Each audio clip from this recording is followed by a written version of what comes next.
دونوں قانون کے اجرا کی طرف۔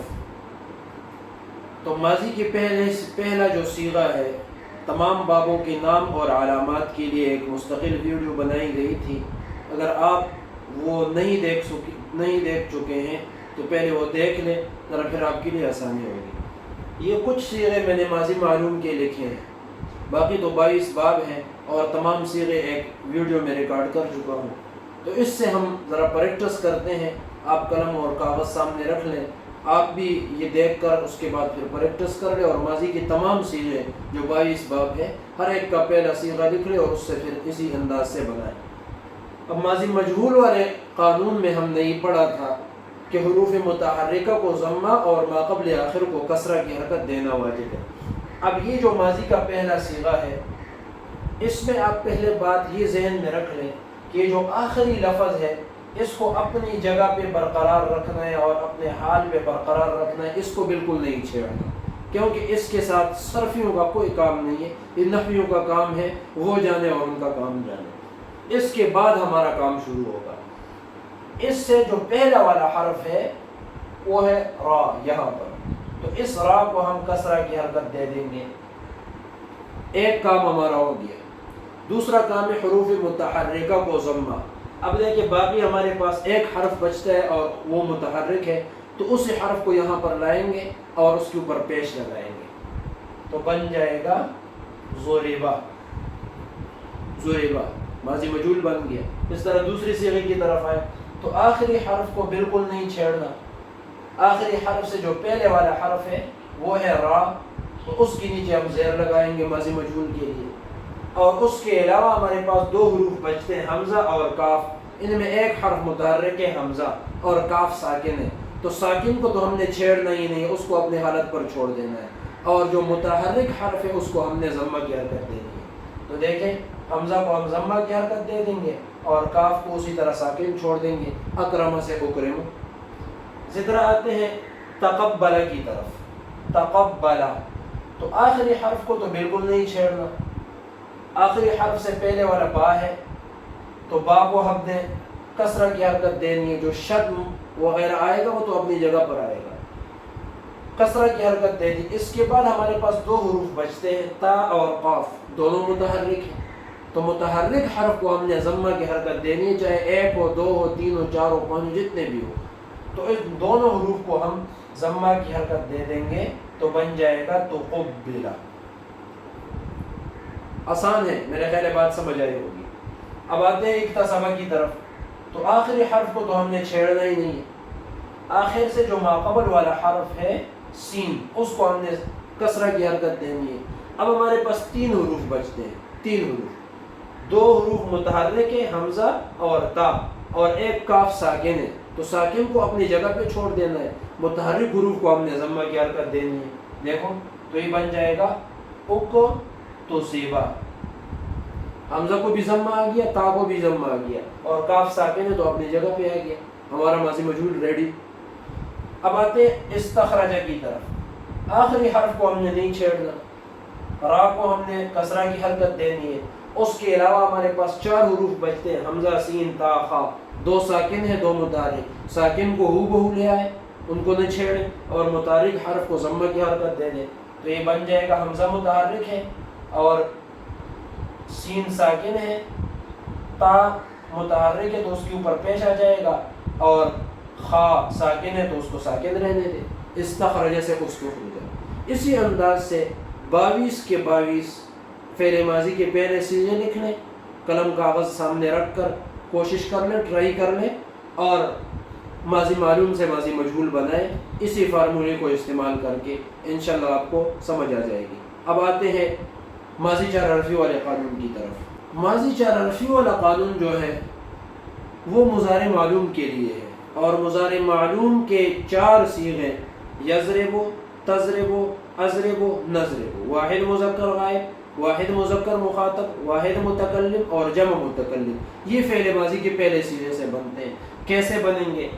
اسی صیغے کے اوپر فوکس رکھیں، ماضی کے پہلے صیغے پر فوکس رکھیں، اور یہ جو آخری لفظ ہے، آخری لفظ کو آپ نے ضمہ اعرابی دے دینا ہے۔ یہ نحویوں کا کام ہے، وہ جانے اور ان کا کام جانے، ان کے اوپر ہم نے ضمہ لگانا ہے چپ چاپ، تو آخری حرف لگائیں اور اس کے اوپر پیش لگائیں۔ اب جو فعل مضارع ہے، فعل مضارع کے شروع میں حروف عطین ہوتے ہیں، حروف عطین حمزہ، تا، یا، نون۔ حمزہ واحد متکلم کے لیے، نون جمع متکلم کے لیے، تا مخاطب کے لیے اور یا غائب کے لیے۔ تو ان کے شروع میں ہم حروف عطین میں سے یا لگا لیتے ہیں، اور ضاد اور را، تو را کے نیچے ہم زیر لگائیں گے کہ باب کی علامت ہے۔ علامات میں ہم بتا چکے تھے کہ فعل ماضی فعل اور مضارع یفعل کے وزن پر آئے گا، تو عین کے نیچے کسرہ کرنا یہ باب کی علامت ہے۔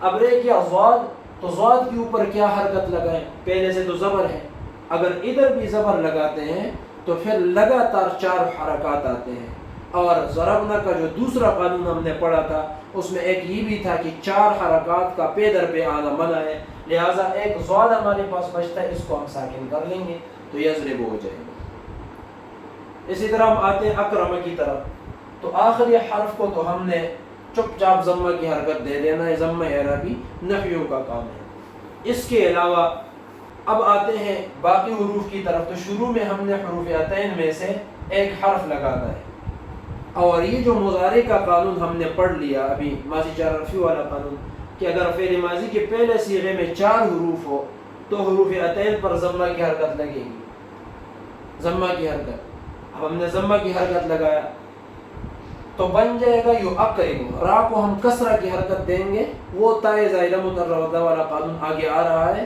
انشاءاللہ، اسی حساب سے وہاں پر پھر آپ کو سمجھا دیتے ہیں۔ تو را کو تو ہم نے کسرہ کی حرکت دے دینا ہے، وہ اسی قانون کی وجہ سے ہمارے ساتھ رہیے، انشاءاللہ بات سمجھ آ جائے گی چند دنوں کے بعد۔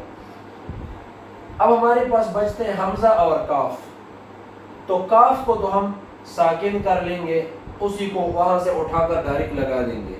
اب حمزہ کا کیا کرنا ہے؟ تو حمزہ کو درمیان سے ہم حذف کریں گے۔ اب حمزہ کیوں حذف کرتے ہیں؟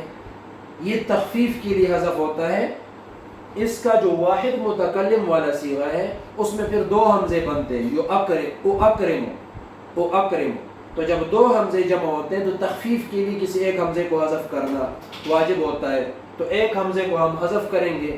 ایک تو واحد متکلم کا حمزہ ہے جو حروف عطین ہے، اس کو تو ہم حذف نہیں کر سکتے ہیں، دوسرا یہ جو حمزہ یہ باب کا حمزہ ہے، اس کو ہم حذف کرتے ہیں تو اکرمو بن جائے گا، اکرمو۔ تو اسی کے وجہ سے باقی تمام گردان سے ہم یہ حمزہ کو حذف کریں گے تاکہ جو وزن ہے وہ نہ ٹوٹے۔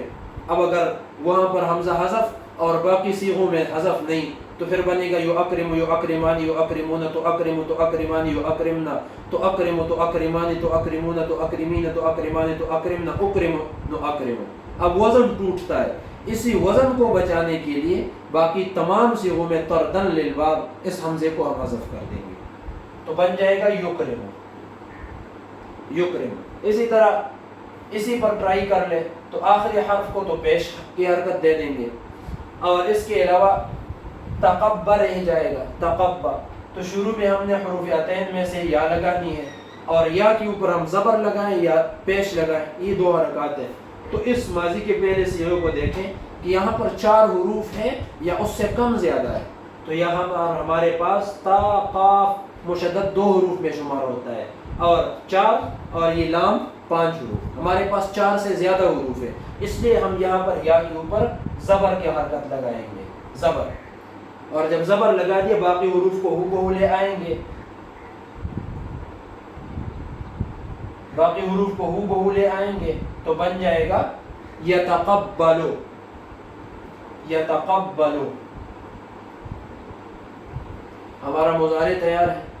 اسی طرح ہم آتے اکتسبہ کی طرف، تو آخری حرف کو تو ہم نے چھیڑنا ہی نہیں ہے، اس کو چپ چاپ ہم نے ضمہ کی حرکت دینی ہے، اس کے ساتھ ہمارا کوئی واسطہ نہیں۔ باقی جو حروف ہیں شروع میں ہم لگائیں گے حروف عطین میں سے ایک حرف، اور اکتسبہ میں 4 حروف سے زیادہ ہے، اس لیے حروف عطین پر زبر لگائیں گے، اور یہ حمزہ وصلی ہے درمیانی کلام میں گر جائے گا، تو بن جائے گا یکتا سبو۔ یہ سین کے نیچے ہم کسرہ کیوں لگائیں گے؟ یہ آگے قانون آ رہا ہے تائے زائدہ متعددہ والا قانون، انشاءاللہ یہ بات وہاں پر پھر پوری طریقے سے سمجھا دیں گے، تو یکتسب بن جائے گا۔ اسی طرح استخرج ہے تو جیم کے اوپر تو چپ چاپ ضمہ لگاؤ اور شروع میں حروف عتین لگاؤ، زبر لگاؤ، کیونکہ 4 حروف سے زیادہ ہے، اور حمزہ وصلی درمیان میں گر جائے گا، اور جب حمزہ وصلی درمیان میں گر جائے سین ساکن ہے اس کو ہو بہو لے آؤ، اور تا کو بھی اپنے حساب سے لے آؤ، خا ساکن ہے اپنے حساب سے لے آؤ، اور یہ جو را کے اوپر زبر ہے یہاں پر ہم زیر لگائیں گے، اسی تائے زائدہ متعددہ والے قانون کی وجہ سے چند دنوں کے بعد آئے گا۔ اسی طرح آپ 22 کے 22 باب فعل ماضی کا پہلا صیغہ لکھ لیں، اور اسی طریقے سے پھر ساتھ میں مضارع کا ایک صیغہ، مضارع کا صیغہ بنانے کے لیے شروع میں حروف عتین ایڈ کر لیں، اور اسی طریقے سے پھر آپ ٹرائی کیجئے، انشاءاللہ بات واضح ہو جائے گی اور آسانی کے ساتھ سمجھ آ جائے گی۔ وآخر دعوانا ان الحمد للہ رب العالمین۔